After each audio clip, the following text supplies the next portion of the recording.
the city use the ARPA funds. Okay, everyone, let's get started. Diane, would you like to recognize the city officials that are in attendance this evening? Yes, sir. Mayor Jamie Scoots. Here. Assistant Law Director Edmund Mack. Here. Director of Development Ted Hernkane. Here. And Code Enforcement Officer Dan Victor. Here. Is there anyone from administration on this? That's it, President Pro Tem. Thank you, Diane. And let the record reflect that we have 7 members of council present tonight, with Michael Snee and Ed Lewis being absent, and President Mike Slater is in attendance as well. Okay, let's start off with community development. Councilmember Craven. Thank you, Mr. Lombardi. I have one piece of new business submitted for City Council review and approval is the proposed Community Development Block Grant CDBG program budget for the 2024 program year. This budget lists all of the various programs and activities proposed to be carried out during the CDBG program year 2024 from July 1st, 2024 to June 30th, 2025. This year's submission includes the fiscal year 2024 through 2029 consolidated plans. The list of proposed projects is broken down into those activities to be undertaken by the city and those activities for which CDBG funding will be provided to local organizations. The budget for the program year of 2024 is estimated to be $679,481. Can I please have the administration come up and speak to this information that we were provided?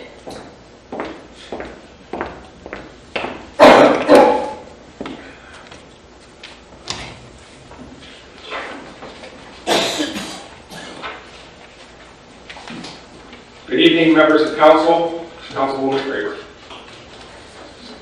So the list that we have, the CDBG program funding resources, that lists out the program name, the description, and the dollar amounts. How does this vary from last year's breakdown of this money? So the dollar amounts don't change too much. Obviously, some of the activities within the proposed budget do. We will know the actual federal allocation for this program here in the next couple weeks, probably by the end of the month. Right now, we're basing it off of the estimate of funding we received last year. Our funding has been pretty consistent over the last couple years, maybe a couple to several years. So it's common practice to go off an estimate, and we're going off the same dollar amount that we had for the current year, plus the unallocated funds from 22 and 21. We don't know what the unallocated funds for this current year, 23, are, because we still have 2 or 3 more months in there. So we'll catch up with those funds next year if there's any left over. So from a funding standpoint, it's slightly higher than the budget we had last year. Some of the activities are a little different. There were some things, we just completed a 3-year deal with Habitat for Humanity. We set aside $100,000 from CDBG for 21, 22, and 23 for a 3-year build project. So that was $100,000 that was budgeted for the current year that we are not doing this year. And we're also not funding code enforcement through CDBG. Those are being funded through the building department. The caveat to that is we did include some money in the new year budget for demolition, since the general fund and the building department are assuming the salary and funding for the 2 new code enforcement officers. We're trying to offset that by taking on some of the burden of the demolitions through CDBG. We are adding some money to the city housing program. The current year's budget was about $271,000 for the housing department. What that includes is salary for 2 employees plus benefits, plus housing administrative costs, services and contracts, those type of things, which leaves about $100,000 to $125,000 for housing rehab projects and the emergency repair program. The City Housing Department does also administer about $150,000 or $175,000 in housing rehab funds that come from the county through the Home Consortium, which consists of the cities of Canton, Alliance, and Massillon. We are adding a new program in the Housing Department this year called the Code Enforcement Violation Program. We're adding $100,000 into that housing rehab budget, which takes it from the 271 to about the 364 that you see. And that program is designed to assist low to moderate income homeowners with exterior repairs that will correct code enforcement violations that they will receive from our staff. Those repairs include repair and replacement of windows, porches, railings, steps, fascia, soffit, other gutters, and downspouting, external improvements to homeowners who would be income eligible through the federal low to moderate income guidelines. So by increasing the code enforcement staff to 4, we thought that in an effort to spend as much of this funding as we can in our neighborhoods, we wanted to set aside some additional CDBG funds specifically for code enforcement officers as they go out in the community. And there's 2 options. You have a person who's able to pay for the improvements that they need to make, they just actually need to do it, and then you have some that can't afford it. I mean, it is hard out there for people, you all know that. Sometimes gutters, downspouts, and siding improvements are the last thing on folks' minds. So we want to arm our code enforcement staff out there with the materials that they need to, when they cite a violation and the person says, look, I'm out of work or I can't afford it, we can direct them to the housing department specifically to repair those. We're looking at setting that up for up to $10,000 per household on a one-time basis for materials and labor. So we're talking about if this is single-family owned homes. Yes. These aren't rental properties.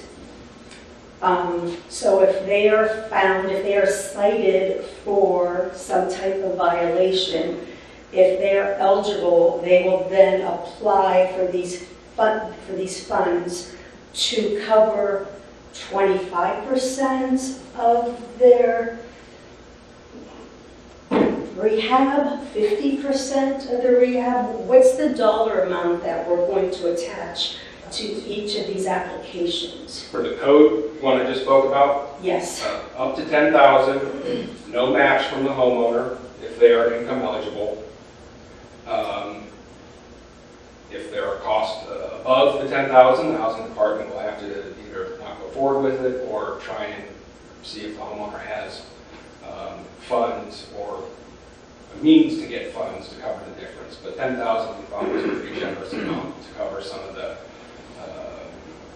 items that I mentioned there. And tell me about the local agency projects. I know, have we removed, it appears that there's 9 listed on this document. Have we removed anybody? Are we considering adding individuals based on public comments, feedback on the needs of these areas? So there were 2 agencies for the current year that went out of business. Central Presbyterian Church had I think it was a food pantry that we funded $3,000 for, and I think it was the Weststar Family Services organization closed this year too. So there were 2 organizations that we have typically funded in recent years that are no longer in existence, so there's 2 down. There are no new agencies compared to the current year.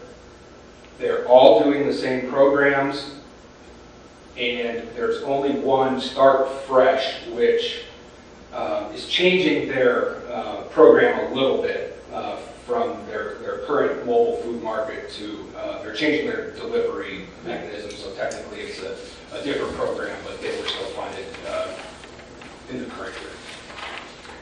So if there's a need for transportation of seniors that fall under the CDBG, it would be, how would we proceed to provide funding for meeting that need? Specifically to what you just mentioned, the Faith in Action program is designed to provide transportation for seniors to medical appointments and things like that. So I don't know if you take that as an example on purpose, but Faith in No, Action. I'm just like, you hear about seniors unable to get transportation, to go grocery shopping, and, like you stated, appointments. So there are a couple, Vantage Aging is Meals on Wheels. They changed their name several years ago. So Vantage Aging provides meals for elderly and disabled folks. The Start Fresh is another food-related organization. I felt like there was a third, but I guess there's only two that deal with the food issue. These are all organizations that provide services in one way, shape, or form to elderly, to children, to all the presumed low to moderate income clientele per the HUD guidelines. So funding these agencies for their various services helps us meet our 70% cap of which we have to spend for benefit for low to moderate income individuals. Okay, thank you. Does anyone else have? Yes, Ms. Cunningham. Thank you. If I'm not mistaken, Faith in Action, didn't they just close up their resale shop? Yes. And that brought in money, so for them, for their caregiving for the elderly, would not they need then more money since they closed up the resale shop? Or was that for next year that they would need more money? Well, what they do with the proceeds of their building, I don't know. This is one program that the organization has. I'm assuming they do other things. They asked for $8,000. We awarded them $8,000. I don't know where they're... They owned their building? They owned the attic resale shop. Yeah, okay. Correct. And then they sold that. I don't know what they're doing with those proceeds, but... Okay. Just wondered because I figured they're going to need more money since they no longer have that income. All right, thank you. Mr. Gray. Thank you, Councilman Kramer. One agency that I don't see that we gave funds to in the past was the Boys and Girls Club of Mass. We no longer, looks like we no longer provide it. Didn't we give those money in the past? We have awarded funds to the Boys and Girls Club in the past. They typically do not apply every year. They, I would say on average, apply maybe every third or fourth year. And that's They didn't just apply. They did not apply. Okay, thank you. Anyone else? All right, thank you, Mr. Berkey. Thank you. That's all I have for community development. Thank you, Councilwoman Creamer. Next, economic development, Councilman Bay. I have nothing. Thank you. Next, the health, welfare, and building regulations, Councilwoman Cunningham. I believe you have in front of you some sheets that Diane kindly made copies of. We're going to give ourselves 3 weeks to go over this. Well, I was going to explain how they all get handed out.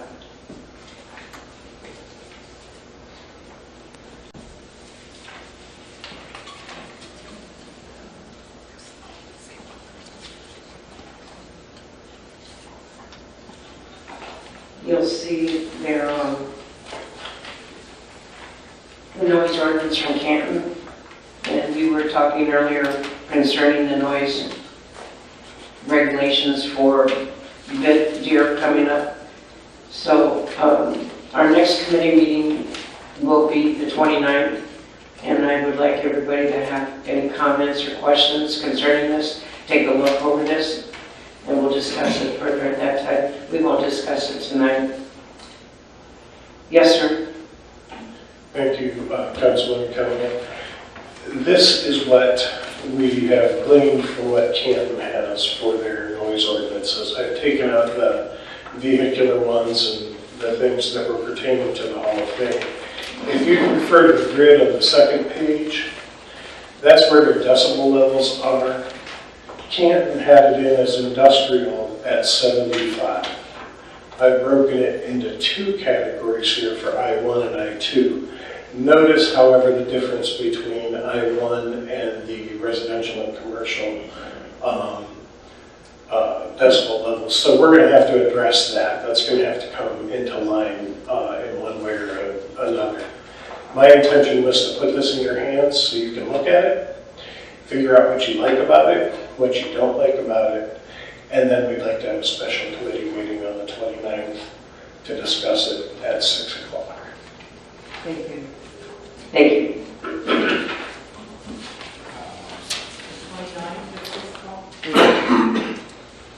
Yes, we don't meet, this month has 5 Mondays in it, so we don't meet on the 22nd. Thank you. So our committee meeting will be the 29th.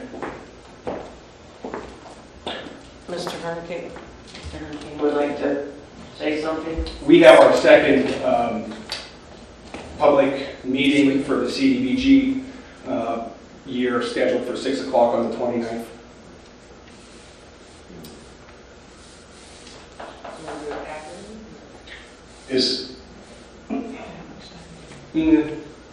If I say it's going to take 3 minutes, the whole world's going to show up. So I don't think it'll take very long. I don't know how long if you wanted half an hour, I mean, ours would probably be pretty brief.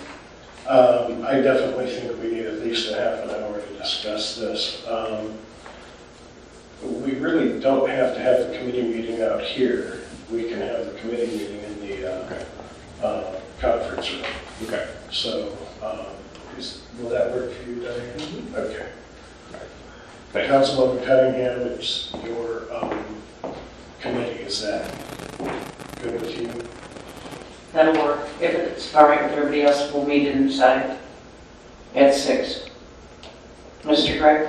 Will that satisfy sunshine laws if we meet in the... Yeah, we used to, until COVID, we used to do our special committee meetings back there. Okay. All right, then 6 o'clock in the room. Conference room. And Thank the press is welcome in there too. That's how they used to do it. The press would come back. We'd always get back there. All right, thank you. Next, Parks and Recreation, Councilwoman Harvick Smith. I have nothing for Parks and Rec this evening. Thank you. Police and Fire, I have nothing for Police and Fire this evening. Public Utilities and Environmental, Councilwoman Brainhuth. I have nothing this evening, thank you. Thank you. Next is Rules, Courts, and Civil Service, Councilman Gray. Nothing for rules and courts this evening. Thank you. Next is Streets, Highways, and Traffic Safety, Councilman Green. I have no new business for streets and highway, but I did want to bring up administration. I did have some concerns regarding streets. There must be some type of utility work being done on Erie Street and up the side streets throughout Erie Street. So I didn't know if someone could give me an update if Erie is going to be repaved, since there's a lot of patchwork done on the east side of Erie Street if you're going north. Erie Street is in poor condition, and this just makes it worse. So I didn't know if anyone can give me an update on that. Don't everybody jump at once.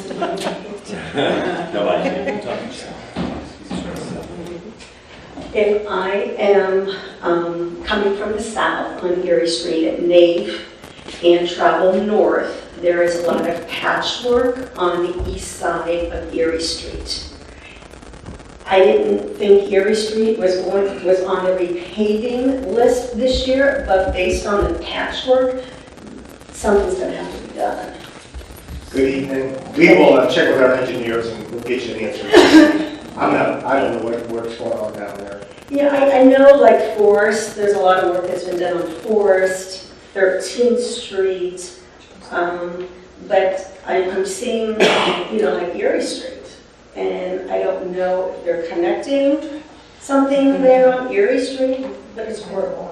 Okay, we'll check on that. We'll have an engineers come next week and have an answer for you. Yeah, all right, thanks so much. Thank you. That's all I have for streets and highway. Thank you, Councilwoman Kramer. And last, we have finance. I have one item. Please prepare an ordinance to appropriate from the unappropriated balance of the 3112 donation fund, 3112-505-5-2392 Duncan Plaza Services Contracts, $4,000, to release the established funds for expenses related to Duncan Plaza landscaping. I think that's pretty much self-explanatory. Does anybody have any questions? I'll be citing this and moving it to the agenda. And that's all I have for finance. Is there anything else from anybody else? Then we are adjourned.